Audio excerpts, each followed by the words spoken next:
Welcome. This is Pastor Howard Clevenger from Zion Lutheran Church in Danville, Ohio. I've got another question here. A man named Fred sent me this question. He says, why do people pray? Well, Fred, I can't answer for all people, but I can share with you why I pray, what has worked with me over the years. And the simple answer is to be with God. I'm not sure why you're asking this question. It could be that you're frustrated that you're praying and because you're not getting any kind of response. And so why do people bother to pray? It could be that you're new to the faith or just exploring the faith or just looking to enrich your prayer life and you're looking for some advice. That's more like, how do people pray perhaps. But I will share with you that over the years, I've found that different types of prayer. The prayer that seems to work is just simply being with God, being in God's presence, feeling God with me, holding me, near me. So may take a little bit of time here to talk about why I don't think people should pray. And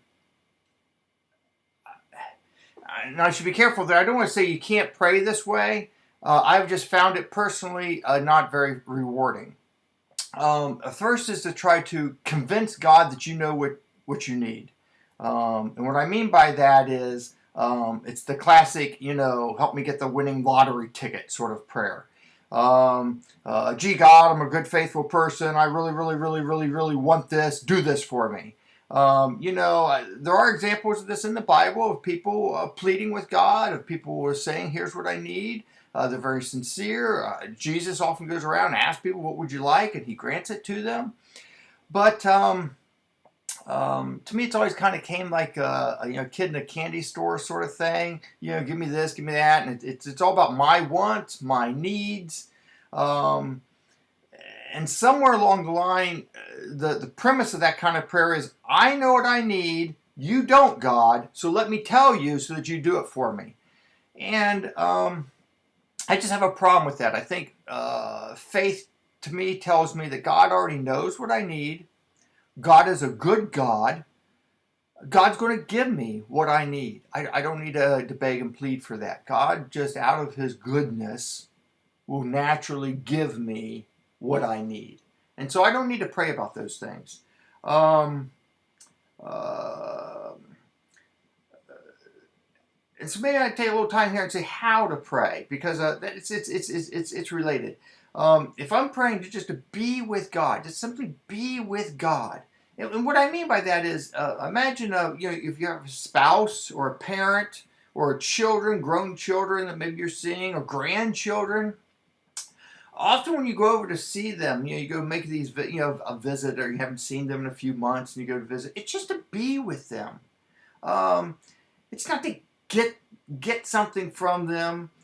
Certainly we go around the holidays and we give gifts, Christmas time and so forth, and that's fun, but that's not the main purpose for being together, is it? I go over to see them at my birthday because I want my birthday gift. No, it's just to be together. It's to be family.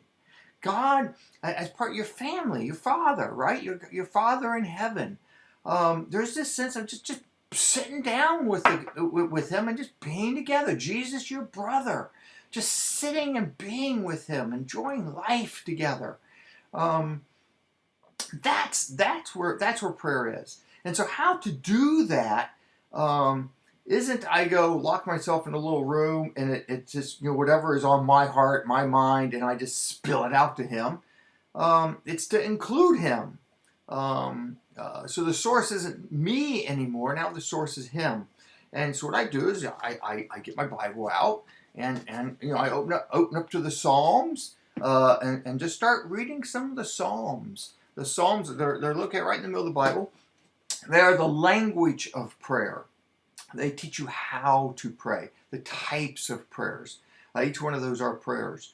And so I just read the Psalms, and you'll discover as you read the Psalms slowly, out loud, like a prayer, meditate on a verse. If you find a verse that seems to click with you somehow, just keep reading that verse. Think about that verse. Feel that verse. Be that verse. And you'll just notice that you'll begin to sense God's presence with you. And all that other stuff that you like to pray out, it just kind of goes away. I'll be honest, it just goes away. You've got God. You don't need, millions of dollars in lottery tickets. You've got God. And once you've got God, you everything else is satisfied. And so you sit down and you read the Psalms and you just feel God's presence with you. And that does at times bring a calm and a peace. Sometimes it's a challenge. Sometimes it's a new thought of something to do in your life. But the primary purpose of why I pray is to be with God. Thank you, Fred, for your question. That's an awesome question. If you have a question, please leave a comment or send us a line.